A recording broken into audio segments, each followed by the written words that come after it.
Buenos días, buenas tardes, buenas noches. Hoy le vengo a hablar sobre el socialismo en el siglo XXI. Bueno, entonces, como es natural, el socialismo del siglo XXI se puede comprender mejor si existe claridad sobre qué es el socialismo, puesto que aquel no es una expresión distinta de este, sino por el contrario, su más pura manifestación en las nuevas realidades y en los nuevos desafíos de la sociedad actual. Esta es una realidad mucho más compleja que la del siglo pasado. En tal sentido, es necesario recordar que, para sus fundadores, el socialismo es el periodo de transición relativamente prolongado entre el capitalismo y el comunismo. Entonces, los estudiosos del socialismo del siglo XXI, entendido como el camino más apropiado y eficaz para transformar la realidad de subdesarrollo y dependencia en la que vive sumida el pueblo latinoamericano, coincide en que es necesario construir una auténtica democracia en la región y en cada uno de sus países. Esta democracia tendría que ser una democracia post-neoliberal. Existe una autora llamada Marta Harnecker que propone unos rasgos del socialismo en el siglo XXI en una perspectiva latinoamericana. Esos rasgos son esencialmente 5, que serían el hombre como ser social, el segundo sería el pleno desarrollo humano, el tercero sería que haya una democracia participativa y protagónica, el cuarto sería un nuevo modelo económico y el quinto un alto grado de descentralización que permite un real protagonismo popular. Entonces, como venimos afirmando anteriormente, la meta que persigue el socialismo en el siglo XXI es el pleno desarrollo humano, no solo el desarrollo por desarrollo, ni la economía por economía, ni la política por política. Todas estas realidades cobran sentido cuando se les mira a la luz de una persona humana y su circunstancia histórico-social.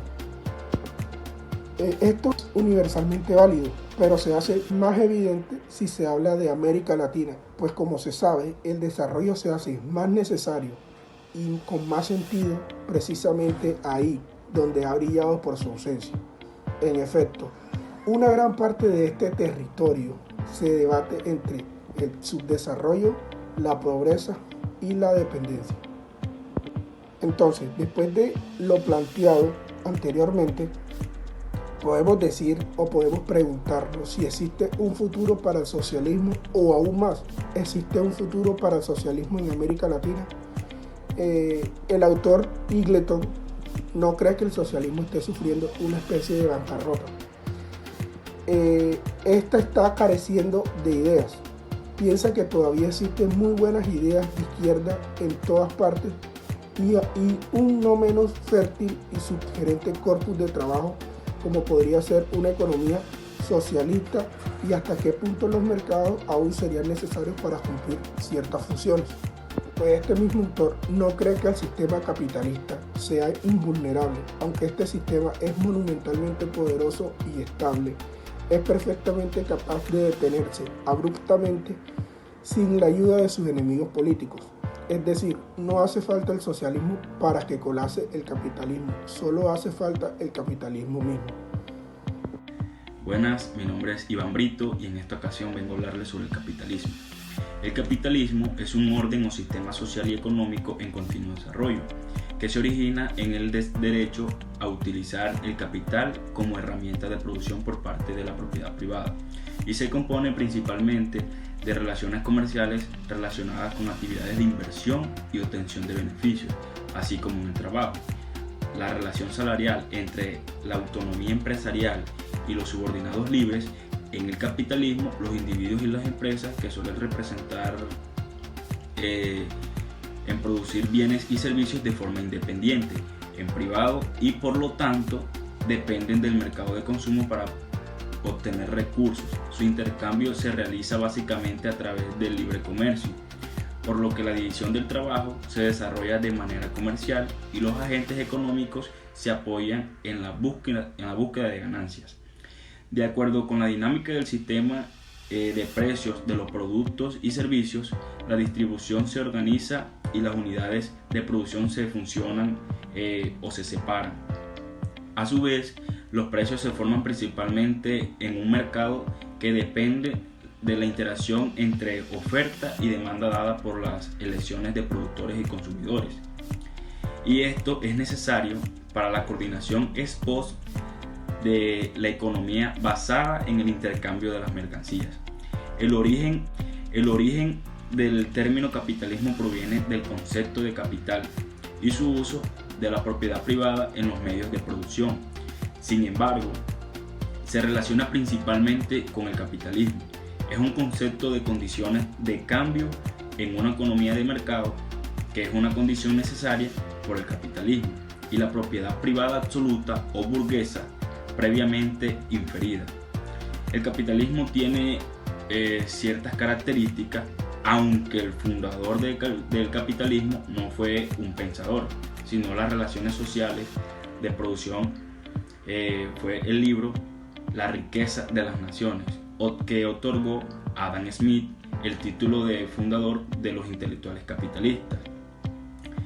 También los dos artículos sobre el gobierno civil de John Locke establecieron los principios que luego identificaron al capitalismo como un sistema de producción y al liberalismo como el sistema ideológico que lo sustentaba.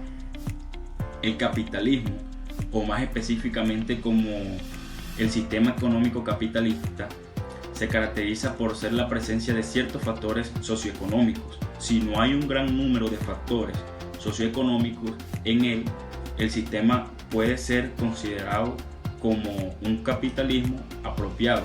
Los factores que finalmente hacen que el sistema considere el capitalismo incluye el tipo de propiedad de los medios de producción y el tipo de acceso a los factores de producción. En segundo, la existencia de dinero, capital y acumulación de capitalistas. En tercero, tiene la existencia de mercados de capitales y mercados financieros y los roles que se les asignan. Y por último, la existencia de salarios monetarios y la estructura de clases asociada a diferentes funciones de las actividades económicas. Varios factores macroeconómicos.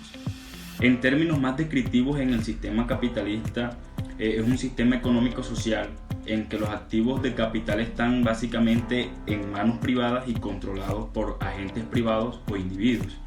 El trabajo se proporciona proporcionando salarios monetarios y adaptación gratuita por parte de los empleados.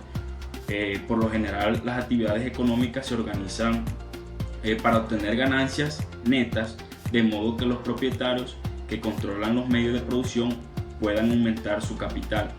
Los bienes y servicios producidos también se distribuyen a través de mecanismos de mercado. Si bien todos los sistemas capitalistas muestran que el grado de intervención estatal en mayor o menor grado y por diversas razones se desvían del modelo de mercado competitivo ideal. Es por ello que es necesario definir cosas competitivas o índice de libertad económica. Razones conceptuales que ilustran las directrices en algunos sistemas capitalistas de otros países. En mi título personal, y acatando el cuestionamiento sobre el capitalismo, pueden inferir que el capitalismo lo que nos inyecta en nuestras vidas es el desprecio, el desdén por el otro, la competitividad. Hay que tener en cuenta que lo fundamental no es el dinero, ni el estatus social. Lo fundamental es cuál es el sentido profundo de tu existencia. Esto fomenta el cómo tener una buena vocación de servicio ligado a la comunidad. Ayuda a reforzar la democracia participativa que hoy en día nos hace falta, puesto a que el capitalismo nos enseña a ser personas consumistas y seguir estereotipos, tendencias que se alejan directamente de la realidad social. Para mí, más importante, el patrimonio inmaterial. Esto ayuda a la creatividad social que genera un impacto positivo en la sociedad que postula qué tan significativo eres y exactamente por lo que tienes. Muchas gracias. Muy bien, ahora hablaremos sobre el neoliberalismo. Esta es una corriente de pensamiento económico y político que surge en el siglo XX. Se basa en la defensa de un sistema capitalista y dicha corriente trata de resurgir las ideas del liberalismo clásico. Esta idea fue acuñada por primera vez en 1938 por el economista alemán Alexander Rustov. Así, a través del liberalismo, dicho economista buscaba el hallazgo de una estrategia que permitiera encontrar nuevas vías ante el liberalismo y la planificación económica por parte del Estado. Si bien es cierto, todo se ha dicho, que Rustov no fue el primero en mencionar la palabra, es decir, fue el primero en definirla, pero el concepto ya se había mencionado anteriormente por Max Albert en 1922 con relación a una crítica hacia Ludwig von Mises. Muchos economistas liberales han sido asociados al neoliberalismo, incluyendo a los Chicago Boys en la Escuela de Chicago. Sin embargo, su término no hace referencia a un elenco de economistas que se oponen al liberalismo, por lo que la utilización del término hace referencia a la sinergia entre el liberalismo y el conservadurismo, que presentan determinadas funciones de la derecha. En este sentido, un liberalismo hace hincapié en el liberalismo económico. El neoliberalismo, por su parte, como decíamos, no es un concepto que, como el neomarxismo, sino que se muestra en contra de la corriente liberal. Sin embargo, matiza en aspectos que salen del terreno económico, destacando una corriente más conservadora. Aún así, la palabra neoliberalismo no hace referencia a una corriente concreta, pues gran parte del elenco liberal no reconoce dicho concepto como una corriente nueva dentro del propio liberalismo.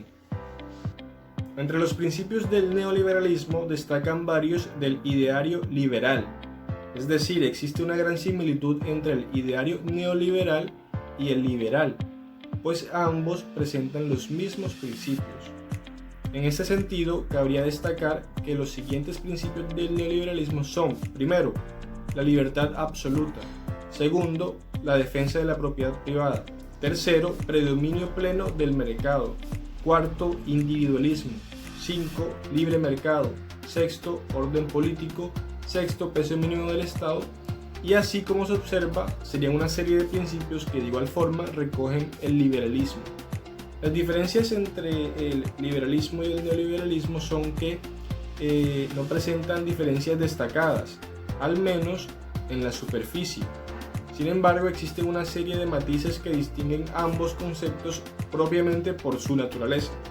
En ese sentido, matices como el conservadurismo que presenta el movimiento neoliberal, así como el hincapié que hace dicho movimiento en el liberalismo económico, dejando de lado otros aspectos que, en contraposición, el neoliberalismo clásico sí contempla y analiza de forma más integral. Por esta razón es difícil de conocer las diferencias que presentan ambas corrientes, salvaguardando las ya citadas. Valga la redundancia decir que el movimiento liberal rechaza la existencia de corrientes como el neoliberalismo, pues considera que no define nada que ya no esté definiendo su propio ideal. Lo dicho con anterioridad quedarían las palabras si no trajéramos ciertos aspectos de esta corriente a la actualidad. El neoliberalismo y su propuesta de libre mercado y de la transición de las economías han tenido un gran impacto en la realidad colombiana en los últimos 30 años. Según el Banco de la República, las políticas de regulación a la protección de la producción y el consumo de internos permiten que capitales privados puedan competir con el Estado en la prestación de servicios. También han modificado no solamente la economía, sino las relaciones políticas entre la institucionalidad y la ciudadanía. De acuerdo con Ruiz, un investigador del Banco de la República, el neoliberalismo tiene su semilla en Colombia en el denominado Programa de Modernización de la Economía Colombiana, formulado por el Ministerio de Hacienda, el Ministerio de Desarrollo Económico, el Departamento Nacional de Planeación y el Banco de la República en la presidencia de Virgilio Barco, que se dio en el 1986 hasta 1990.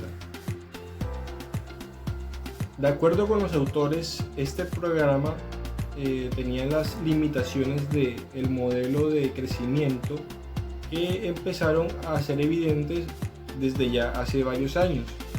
En particular, la permanencia de mecanismos de protección a la ultranza de los mercados internos frente a la competencia externa ha generado distorsiones en los precios relativos y ha conducido a que la producción nacional se aísle de la competencia internacional. Esto producto de la limitación de los avances en términos de crecimiento y acceso a la tecnología moderna, a la productividad, a las exportaciones, al empleo y la satisfacción de las necesidades de los consumidores a precios razonables. Muchas gracias.